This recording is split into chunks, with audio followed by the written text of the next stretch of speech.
Okay പിന്നെ അവിടെ CCTV ഉണ്ടോ? ഇല്ല, അത് അങ്ങനത്തെ പ്രശ്നമില്ലല്ലോ അവിടെ. മറ്റേ 16 വയസ്സ് 17 അങ്ങനെ വരുന്നതിനൊന്നും പ്രശ്നമില്ലല്ലോ.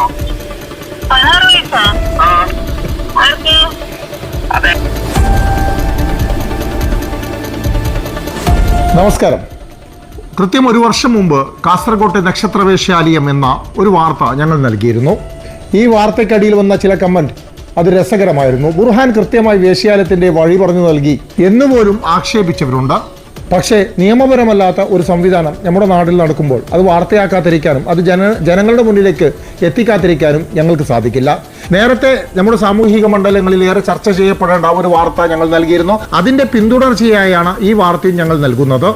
കണ്ണൂർ ജില്ലയിലെ വിവിധ ഭാഗങ്ങളിൽ പ്രവർത്തിക്കുന്ന, അതായത് സ്പായുടെ മറവിൽ പ്രവർത്തിക്കുന്ന വേശ്യാലയങ്ങളെ കുറിച്ചാണ് ഞങ്ങൾ പറഞ്ഞു വരുന്നത്. അവരുമായി കാസർഗോട്ടെ യുവാവ് സംസാരിച്ച സംഭാഷണങ്ങൾ കേൾക്കുക.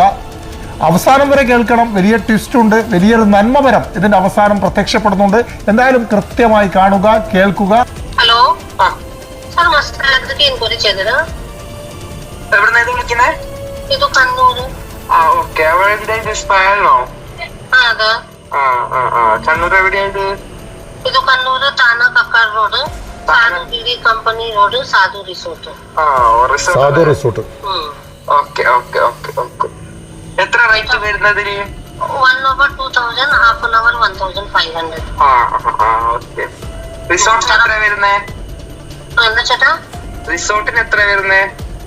റിസോർട്ടില് വന്ന് മതി. നമ്മ റിസോർട്ടിലെ സ്പാ ഇരിക്കേ. ആണല്ലേ? Okay okay. Therapist Malayali, Hindi, north east 7 therapist ഇരിക്കെ സെലക്ഷൻ ഉണ്ട്. എല്ലാ വർഷവും ബോയ്സ് ആണോ? ഗേൾസ് ബോയ്സ് ഇല്ല. Okay okay okay. ചേട്ടാ വരുമോ? ഞാന് നാളെ വരും. ചേട്ടൻ വരുമോ എന്ന ആകാംക്ഷയിലാണ് ആ ചേച്ചി. എന്തായാലും കണ്ണൂരിലെ സാധു റിസോർട്ടിൻ്റെ കോമ്പൗണ്ടിൽ പ്രവർത്തിക്കുന്ന ഒരു സ്പായെ കുറിച്ചാണ് അവർ സംസാരിക്കുന്നത്. അവിടെ ഇന്ത്യയിലെ വിവിധ സ്ഥലങ്ങളിൽ നിന്നുള്ള പെൺകുട്ടികളുണ്ട് എന്നാണ് ഇവർ അവകാശപ്പെടുന്നത്. ഇനി അടുത്തത് കേൾക്കാം. ഹലോ ഹലോ, ഇത് കാസർഗോഡ്ന്നാ വിളിക്കുന്നേ.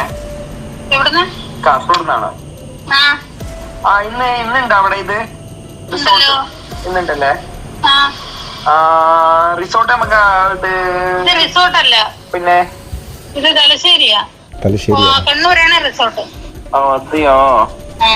അപ്പൊ നമ്മൾക്ക് ഇപ്പൊ കാസർഗോഡ് അടുത്ത് എവിടെ? കണ്ണൂരായിരിക്കും തോന്നണോ? കണ്ണൂരല്ലേ? അവിടെ റിസോർട്ട് ഇപ്പോ നമുക്ക് റിസോർട്ടാണ്. 10 മണി വരെ ഉണ്ടോ? 10-10:30 വരെ ഉണ്ടോ? സ്പാ എപ്പോഴാ? അവിടെ സ്പാ നൈറ്റ് ഉണ്ടോ? നൈറ്റ് AKG ഉണ്ട്. അതിന്റെ അടുത്ത് തന്നെ. AKG അടുത്താണ് പറയുന്ന ആ പ്രദേശക്കാർ ഒന്ന് ശ്രദ്ധിക്കുക. ഞാൻ വിളിക്കാൻ പറയാം അവരോട്. ഓക്കെ, അടുത്ത് കേൾക്കാം. ഹലോ, ബോഡി മസാജിന് എൻക്വയറി ചെയ്തിട്ടുണ്ടായിരുന്നോ? ഇതെവിടെ? തലശ്ശേരി. വരുന്നുണ്ടോ ഇന്നാ? മലയാളീസ് ഉണ്ടോ? മലയാളീസ് ഒന്ന് ഫോട്ടോ വിടാൻ പറ്റുമോ? അയക്കാൻ പറ്റൂല മോനെ. അയക്കാൻ പറ്റൂല മോനെ. ആണോ? നീ ഉണ്ടോ? ഞാനോ? ഉണ്ടല്ലോ. എനിക്ക് ഏജ് എത്ര? എനിക്ക് 27. 27 ആണോ? 27.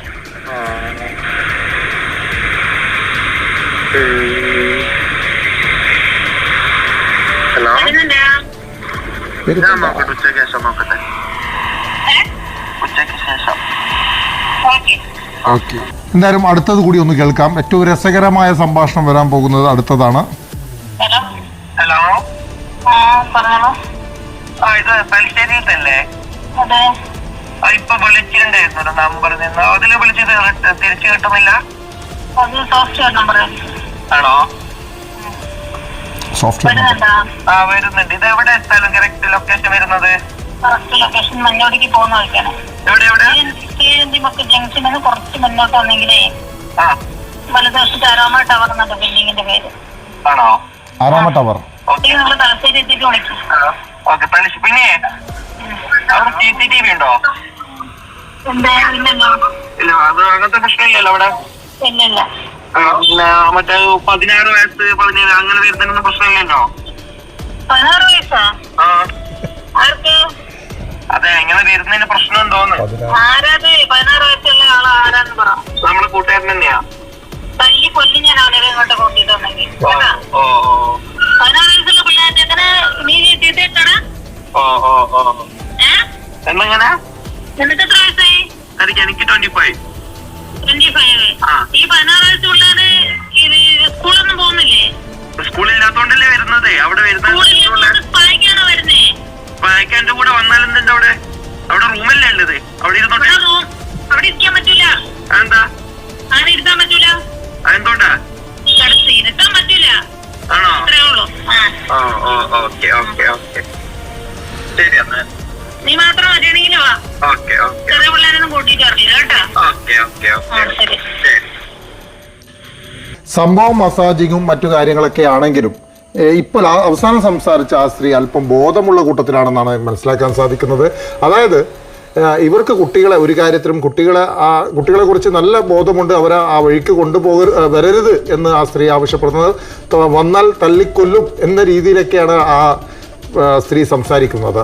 അപ്പോൾ ഇത് നാടിലുടനീളം, ഇപ്പോൾ ഇത് കണ്ണൂർ മാത്രമല്ല, കാസർഗോഡായാലും കണ്ണൂരായാലും കൊയിലാണ്ടി ആയാലും വയനാടായാലും എറണാകുളമായാലും തിരുവനന്തപുരമായാലും ഏത് നാട്ടിലായാലും ഇത്ര സ്പാകൾ നാടിൽ അങ്ങോളം ഇങ്ങോളമുള്ള എല്ലാ കേന്ദ്രങ്ങളിലും പ്രവർത്തിച്ചു വരുന്നുണ്ട്. എല്ലാവർക്കും അറിയാം എന്താണ് ഇവിടെ നടക്കുന്നതെന്ന്. എല്ലാവർക്കും കൃത്യമായി അറിയാം. ജനങ്ങൾ, പോലീസ് ആണെങ്കിൽ അത് കണ്ണെടുക്കുകയാണ്. മറ്റ് ഉത്തരവാദിത്തപ്പെട്ട രാഷ്ട്രീയ പാർട്ടികളും യുവജന സംഘടനകളും ഒക്കെ കണ്ണെടുക്കുകയാണ്. അപ്പോൾ എല്ലാവരും കണ്ണെടുക്കുകയാണ്. എല്ലാവർക്കും ഒരേ മനസ്സാണ് ഈ കാര്യത്തിൽ. ഇതിനെതിരെ പ്രതികരിച്ചുകൊണ്ടോ ഇതുമായി ബന്ധപ്പെട്ട് പ്രവർത്തിച്ചത് കൊണ്ടോ ഒരു കാര്യമില്ല. എന്നാൽ ഞങ്ങൾ സർക്കാരിന് മുമ്പിൽ ഞങ്ങൾ വെക്കുന്ന നിർദ്ദേശം എന്തെന്നാൽ ഇതൊക്കെ ഒരു നിയമപരമായ കാര്യങ്ങളിലൂടെ കടന്നു പോകട്ടെ. എന്തായാലും നിങ്ങൾ ഇതിനെതിരെ ആക്ഷൻ എടുക്കുന്നില്ല, പോലീസിന് ആക്ഷൻ എടുക്കാൻ സാധിക്കുന്നില്ല, നാട്ടുകാർക്ക് മിണ്ടാൻ സാധിക്കുന്നില്ല, യുവജന സംഘടനകൾക്ക് ഇതിനെതിരെ പ്രവർത്തിക്കാൻ സാധിക്കുന്നില്ല. അതുകൊണ്ട് ഇതിനെ നിയമപരമാക്കുക, വേശ്യാലയം നിയമപരമാക്കുക. എന്നാൽ കൃത്യമായി വേശ്യാലയം നിയമപരമാക്കിയാൽ അവിടെ പ്രവർത്തിക്കുന്ന സ്ത്രീകളാണെങ്കിലും പുരുഷന്മാരായാലും അവരുടെ ആരോഗ്യസ്ഥിതിയെക്കുറിച്ച് കൃത്യമായ ഒരു കണക്ക് സർക്കാരിൻ്റെ കയ്യിലുണ്ടാകും. കൃത്യമായ ഒരു പരിശോധന അവിടെ ഉണ്ടാകും. എല്ലാവരും കണ്ണടിച്ച് ഇരട്ടാക്കുന്നതിനേക്കാൾ നല്ലത് ഇത് നിയമപരമായി പ്രവർത്തിക്കാൻ അനുവദിക്കുക എന്നുള്ളത് മാത്രമാണ്. അല്ലെങ്കിൽ ഇതിനെതിരെ ശക്തമായ നിയമം കൊണ്ടുവരണം. ഇതെല്ലാം അനുവദിക്കുകയും വേണം. GST കിട്ടുന്നു, ടാക്സ് കിട്ടുന്നു. പെർ കാര്യങ്ങൾക്ക്, ഓരോ കാര്യങ്ങൾക്കും ഇതിന് ടാക്സ് വാങ്ങിക്കാം.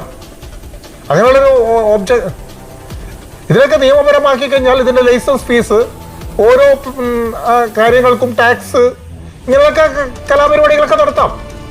എന്തിനാണ് ഇങ്ങനെ കണ്ണടച്ച് ഇരട്ടാക്കുന്നത്? നിയമപരമാക്കുക. എല്ലാവരും പോയി ആനന്ദിക്കട്ടെ. ആർക്കും ഒരു പരാതി ഉണ്ടാവുകയില്ലല്ലോ. ആരും വിളിച്ച് ഇതിന്റെ ബുർഹാനെ അതല്ലെങ്കിൽ മറ്റു മാധ്യമ പ്രവർത്തകരോട് ഇതിന്റെ ആശങ്ക പങ്കുവെക്കില്ലല്ലോ. ഞങ്ങൾ ആരെയും കുറ്റപ്പെടുത്താൻ വരില്ലല്ലോ. ഇത്തരം കാര്യങ്ങളുള്ളതുകൊണ്ടാണ് നാട്ടിൽ ബലാത്സംഗങ്ങളും മറ്റു കാര്യങ്ങളൊക്കെ കുറയുന്നതെന്ന പക്ഷക്കാരുമുണ്ട്. അവർക്കൊക്കെ ഒരു ആശ്വാസമാകട്ടെ. നിയമപരമാക്കുക. അവർക്ക് ലൈംഗിക രോഗങ്ങളോ മറ്റു കാര്യങ്ങളോ ഉണ്ടെങ്കിൽ കൃത്യമായി അത് അറിയാൻ സാധിക്കും. അവസാനമായി ആവശ്യം വീണ്ടും ഉയർത്തുകയാണ്. ഇതൊക്കെ നിരോധിക്കാൻ സാധിക്കുന്നില്ലെങ്കിൽ ഇതൊക്കെ നിയമ സംവിധാനത്തിന്റെ അകത്ത് കൊണ്ടുവരിക. നന്ദി, നമസ്കാരം. കാറ്ററിംഗ് കെങ്കേമമാക്കാം. അൽ റുബ ഫ്രൈഡ് ചിക്കൻ മസാലയുടെ 1 കിലോഗ്രാം പാക്ക് ഉണ്ടെങ്കിൽ നിങ്ങളുടെ പാചകം ഇനി വേറെ ലെവലാക്കാം. ഈ ഒരു ഒറ്റ പാക്കിൽ 25 കിലോഗ്രാം ഫ്രൈഡ് ചിക്കൻ വരെ ഉണ്ടാക്കാം. ഇനി മസാലക്കൂട്ട് തയ്യാറാക്കാൻ സമയം കളയണ്ട. ആർട്ടിഫിഷ്യൽ ഫ്ലേവേഴ്സ് ഒന്നും തന്നെ ചേർക്കാത്ത നല്ല ഓതന്റിക് ഫ്രൈഡ് ചിക്കൻ തയ്യാറാക്കാം. ടേസ്റ്റി ക്രിസ്പി ഫ്രൈഡ് ചിക്കൻ കൊണ്ട് ഗസ്റ്റിന്റെ വയറ് മാത്രമല്ല മനസ്സും നിറയ്ക്കാം.